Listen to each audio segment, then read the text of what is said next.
Dan memang satu persatu potongan cerita tentang detik-detik terakhir penerbangan itu mulai terungkap.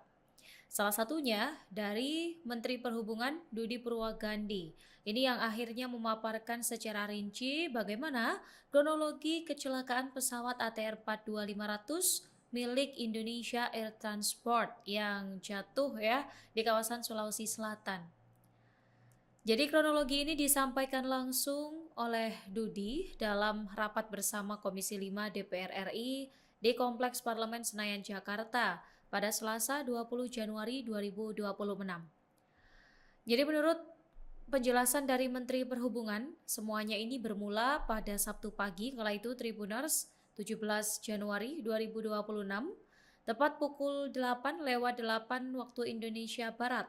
Pesawat ini dengan registrasi PKTHT lepas landas dari Yogyakarta. Dan memang pesawat ini bukan penerbangan komersial reguler ya, Tribuners. Ia dioperasikan oleh PT Indonesia Air Transport dan disewa atau dicarter begitu oleh Kementerian Kelautan dan Perikanan Republik Indonesia. Kemudian untuk misi penerbangan sendiri, ini adalah melakukan pengawasan di wilayah perairan Indonesia sesuai tugas dan tanggung jawab dari KKP. Nah, di dalam pesawat ini tercatat 10 orang dalam manifest penerbangan. 7 diantaranya ini adalah awak pesawat dan juga 3 lainnya merupakan pegawai Kementerian Kelautan dan Perikanan. Jadi penerbangan dari Yogyakarta menuju Makassar ini awalnya berjalan normal hingga akhirnya pada pukul 12:23 WITA pesawat ini memasuki fase penting yakni pendekatan menuju Bandara Internasional Sultan Hasanuddin Makassar. Nah, saat itu Air Traffic Control atau ATC Makassar Area Terminal Service Center mengerahkan pesawat untuk melakukan pendekatan ke landasan pacu runway 21. Namun, di titik inilah kejanggalan mulai terdeteksi Tribuners. Dari petugas, ini mengidentifikasi bahwa posisi pesawat tidak berada pada jalur pendekatan yang seharusnya. Kemudian dari ATC ini memberikan arahan koreksi posisi kepada awak pesawat. Instruksi lanjutan ini juga disampaikan agar pesawat kembali ke jalur pendaratan sesuai prosedur yang berlaku. Namun tak lama berselang, komunikasi antara ATC dan pesawat tiba-tiba saja terputus dan pesawat dinyatakan lost contact Tribuners. Nah, sesuai prosedur keselamatan penerbangan dari ATC Makassar segera mendeklarasikan fase darurat karena situasi ini menjadi tanda bahwa ada kondisi gawat darurat yang harus segera ditangani.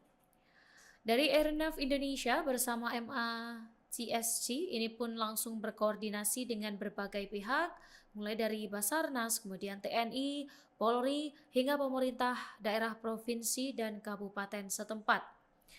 Akhirnya sebuah krisis center ini segera dibentuk dan dipusatkan di Bandara Sultan Hasanuddin, Makassar. Kemudian kita akan beralih ke penjelasan dari BMKG Tribuners. Kepala BMKG, Teuku Faisal Fatani mengungkap bahwa kondisi cuaca sebelum kecelakaan ini menyimpan tantangan yang tidak seharusnya, yang tidak selalu terlihat begitu ya dari darat.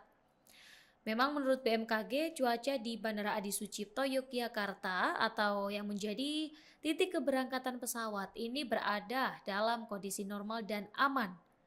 Jadi saat itu angin bertiup relatif tenang, untuk jarak pandang juga mencapai 6 kilometer dan tidak terdeteksi cuaca signifikan di sekitar bandara. Awan yang terpantau saat itu hanya sekitar 1 hingga 2 oktas Tribuners atau awan ringan ya di ketinggian sekitar 1.800 kaki. Bahkan perakiraan cuaca penerbangan untuk 30 jam ke depan di Yogyakarta ini juga masih menunjukkan kondisi yang cukup bersahabat.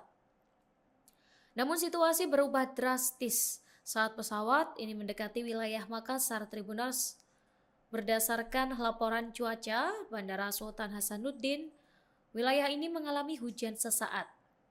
Kemudian untuk kecepatan angin, ini meningkat hingga sekitar 13 knot dengan jarak pandang sekitar 9 kilometer. Secara kasat mata, kondisi di landasan sebenarnya masih tergolong aman untuk pendaratan. Namun masalah utamanya ini justru berada di jalur pendekatan menuju bandara. BMKG mencatat keberadaan awan cumulonimbus atau awan CB yang cukup tebal dan meluas ya di jalur tersebut. Jadi awan ini berada di ketinggian sekitar 1.700 hingga 1.800 kaki atau mungkin tepat di lintasan pesawat ketika proses pendekatan. Dan memang awan ini dikenal sebagai salah satu jenis awan paling berbahaya Tribuners dalam dunia penerbangan. Di dalamnya ini bisa terjadi turbulensi kuat, kemudian hujan lebat, hingga perubahan arah dan kecepatan angin secara mendadak. BMKG menegaskan bahwa meski bandara relatif aman, awak pesawat ini harus menghadapi tantangan serius di lapisan udara sebelum mendarat. Dan kondisi inilah yang diduga menjadi salah satu faktor krusial dalam kecelakaan ini. Dan memang pemirsa, cuaca memang tak selalu tampak mengancam dari bawah, tapi di udara, satu lapisan awan saja bisa mengubah segalanya dalam hitungan detik. Lalu bagaimana dengan kondisi para korban, Tribuners? Nah, ini ada kabar dari Kepala Badan SAR Nasional, Marsikal Madya TNI Muhammad Syafi'i, yang menyampaikan bahwa kemungkinan seluruh korban dalam kecelakaan pesawat ATR 42500 ini tidak ada yang selamat.